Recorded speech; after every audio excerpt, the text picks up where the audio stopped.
Hi, my name is Maveen Kaura. I am from the Discover Your Life Today YouTube channel. Today I'm going to be talking about the best places to invest the money you have in savings at the bank. I used to work at a couple different financial institutions in my career, so I'm just kind of giving today an example of something I saw when I sat down with one of my fellow coworkers with one of our customers. So this is kind of where this whole concept came about. Some of the information that was being provided to the customer was good. Some of it was, in my personal opinion, maybe not the best use of the customer's money that they had in savings. So this is kind of why I wanted to put this video together, as really just as an understanding of what else could people be doing with their money that's sitting at the bank. So now, before I get into this, really, I want to say, I believe, it is important if you have a mortgage to want to pay off that mortgage as soon as possible. I believe it is important because that's the largest purchase that any one consumer will make in their lifetime. But I do believe the most important investment to make is in oneself. That is probably the most important investment you can make. But now we're just talking about money that's sitting in your bank account, so let's kind of review that. Your wealth is nothing without your health. I want you to be aware of that as well. I do believe that. You must take the time to learn and then apply what is being learned, and that is true power. With that said, I'd like to tell you about the events that I witnessed when I was at work at the different financial institution that I have worked at. The reason is because I believe what the customer was being told was potentially a bad strategy for their investment. Now, everybody that watched this video may say, hey, I'm right, I'm wrong. They may have different ideas on how that money could have been invested. Hey, no problem. I'd love to hear what you have to say as well. But I'm just going to go over what I thought based on when I sat down with the customer and my coworker. So I had the opportunity to sit down with my customer and my coworker based on a referral that I had made to my coworker because the customer had about $60,000 sitting in their account. Based on the conversation I was having with my customer, they wanted to take that money and apply that money towards their mortgage. Putting the money towards the principal of the mortgage would not only decrease the amount of time it would take that person to pay off their mortgage, but it would probably save them thousands upon thousands of dollars in interest over time. Unfortunately, I did have to pass my appointment to my colleague, but I did want to sit in on that meeting because I wanted to kind of learn the strategies that were being talked about with the customer if, I'm not talking with that customer. So just another way for me to continue to learn based on being able to give good customer advice over time. The advice the customer got, I believe, was not in the benefit of the customer. I do believe the advice that was given to the customer was potentially in the benefit of the bank associate, the bank, and ultimately the benefit of the advice is always going to be the bank and the person who makes a commission on the advice if that's their only focus.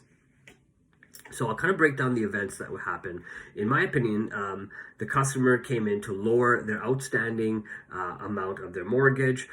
This was, ultimately, I think, a better idea for themselves based on what they came to do. I will try to use my understanding of simple math on why I believe that this could have been a good idea, and again, potentially not a bad idea, depending on the events of the timing. So here's the example. So I looked at this customer's $60,000 as if it was me making a down payment or principal payment towards my own mortgage. So some of the numbers I'm using are just rounded up or down just to make the calculation super easy for anybody to understand. If the biweekly payments of a mortgage are $1,000, then that means you would be making 60 biweekly payments on the principal of the original mortgage amount. So that's what the $60,000 really breaks down into. $60,000 would also break down into roughly 5 years worth of payments being made at one time. But if you're looking at principal payments versus interest payments, this means the customer would be making 2.5 year 2.5 years worth of interest payments at one time. This is based on the math of, let's say, one payment of yours per month or biweekly goes to your principal, and one payment per month or on it goes to the interest of your mortgage. So when the customer came into the bank, he said he would like to put $60,000 of his principal towards his mortgage. By doing so, he would still have $20,000 remaining in his savings account, and he would still have $5,000 remaining in his checking account. This would still leave him enough money for his emergencies and even have enough money for day-to-day transactions from his checking. Instead of having the transactions completed as the customer requested, he was told, let's talk about a different strategy. And you know what? That's not a bad idea. It is a good idea to consider the strategy, at least when someone is offering it to you. The only option, though, was investing the money and letting that investment work for him. The plan: the customer is advised to put $6,000 of the total $85,000 that he has as in a bank account in a line of credit to pay it off. This would leave him $79,000. So after discussing the full $85,000 with the customer was advised to pay $6,000 of the total $85,000 off his line of credit. Now, this is not necessarily a bad idea because your line of credit in his case was between 7 and 13%. The problem with this was the customer doesn't really know how to manage his expenses, and this is why he had a $6,000 line of credit that he's had reoccurring payments on for interest and had $85,000 sitting in his bank account. He didn't really understand the concept of interest. Most likely, he will have to pay the line of credit balance of $6,000, or within the next 12 to 15 months is kind of his plan. He would be willing to pay back anywhere between 7 and 13% in interest on this loan as long as the principal didn't go up. Then the customer is told to take $20,000 from his savings and put that money towards the mortgage, not the full $60,000 as he had come in to do. This would now leave him $59,000 in his account. Continue with the example from above that we talked about.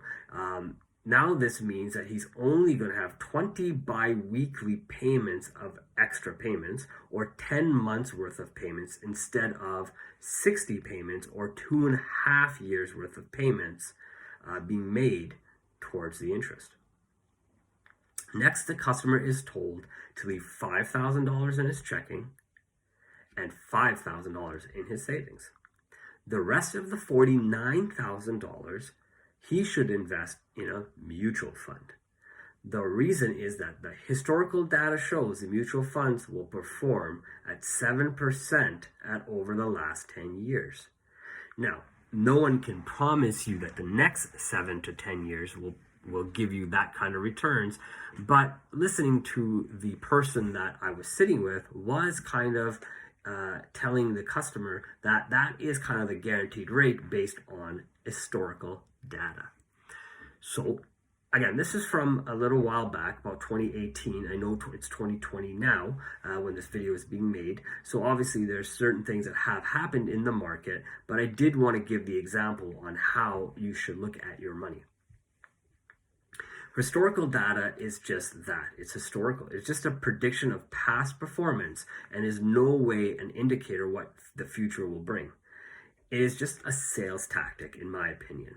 There are way too many variables in place when you are investing your money. Anyone paying attention to the financial market can see that the stock market goes up and it goes down. In 2018, this was the case that many major technology and social media companies have seen a decrease in their overall values. In 2019, they've seen a huge increase in value. And in 2020, they've kind of seen an increase based on what has happened with the COVID situation.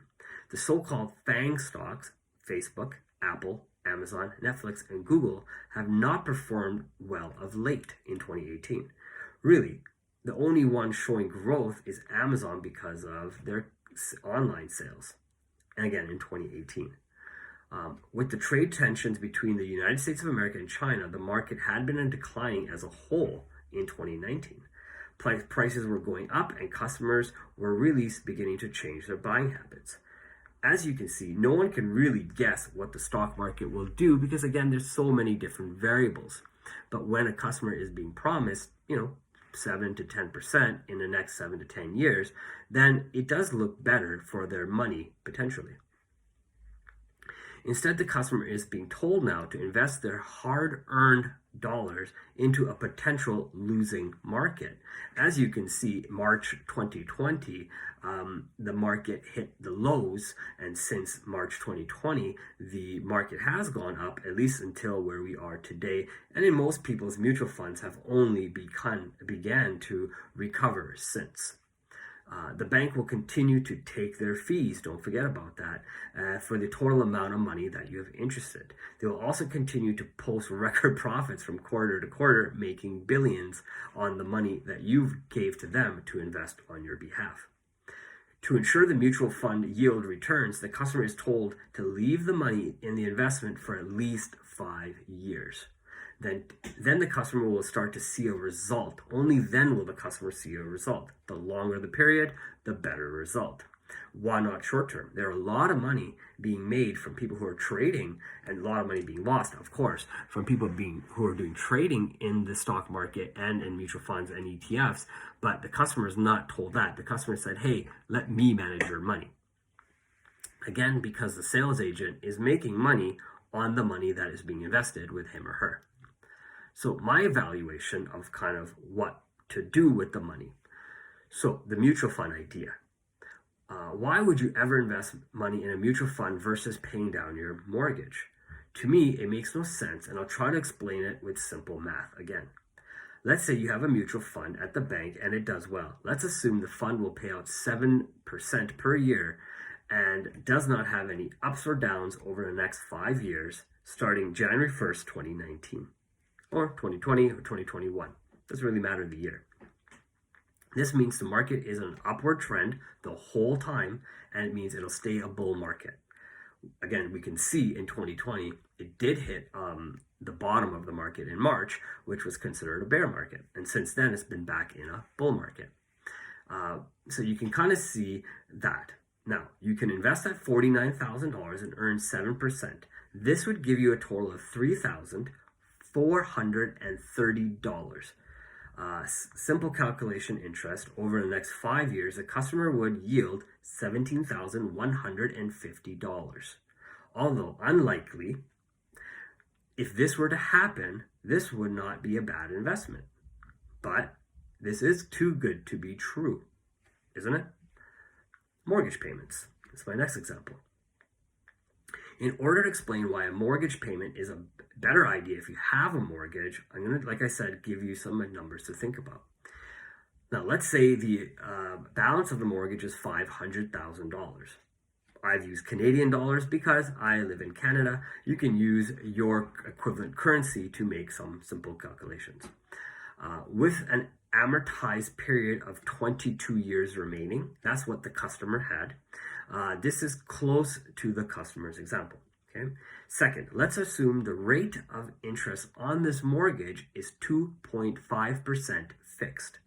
Now, this might be a little bit higher or a little bit lower than what you're paying currently or used to paying, but let's assume that that is the interest rate because that's the interest rate the customer had on his mortgage. Now, let's assume that the customer was able to do what the customer came to do, which was put down the $60,000 as a principal payment on their mortgage. With these variables, the biweekly payment would be $2,000 a month. Okay, so $1,000 biweekly, $2,000 a month. Towards the principal, $1,000, and towards the interest, another $1,000. This means over the next 30 months, $30,000 would be going towards the interest alone. Although the interest, so all the interest goes to the bank, remember, not the person. So you want to be able to pay off as much of that interest as quick as possible to make sure you are taking advantage of what your money gives to you, not the bank takes advantage of from you. There are only two ways. This means the customer would now save $30,000 in investments over a long period of time by making that lump sum. This would happen because the mortgage would be paid off 2.5 years faster by putting down that $60,000. Not only did this person save $30,000, he got to keep $60,000 of his initial money in the value of his home because he put it on the principal of his value of his home, not gave it to the bank as an interest payment. So, conclusion. You have the potential to lose money in a mutual fund or in the stock market. You can also make it elsewhere too, right? If you can make the money, you can make more than $1 in the stock market, you may lose all of it. The stock market might tank. You may not make any money over that same period of time. But really, you only had the ability, based on our 7% calculation, to make a maximum on your money of $17,150. The faster you pay down your mortgage, though, the sooner you will start to save the additional $2,000 a month that you do not have to pay the bank any longer because your mortgage is paid off. In the end, the choice was his, and he did make a choice to put the money towards his investment in the mutual fund, not in the mortgage, based on the misunderstanding, in my opinion, of not really understanding the math to how his money would work for him. The math is typically never explained when people sit down with their banker or advisor, because if the math made sense to the customer probably would not invest that money back with the bank. What would you have done in this example? Would you have put it as a down payment? Would you have maybe put it in a mutual fund and gambled with it? Maybe started your own business, maybe put the money in the stock market, maybe gave it to your kids. What would you have done with that money? I'd love to know. Please leave a comment and below and let me know what you could have done with that money, or do you agree that the customer made a bad or a good decision? If you liked the video, please remember to like it. If you like it, please remember to subscribe to the YouTube channel for Discover Your Life Today. You can definitely go to discoveryourlifetoday.com. And remember, I hope you have yourself a great day.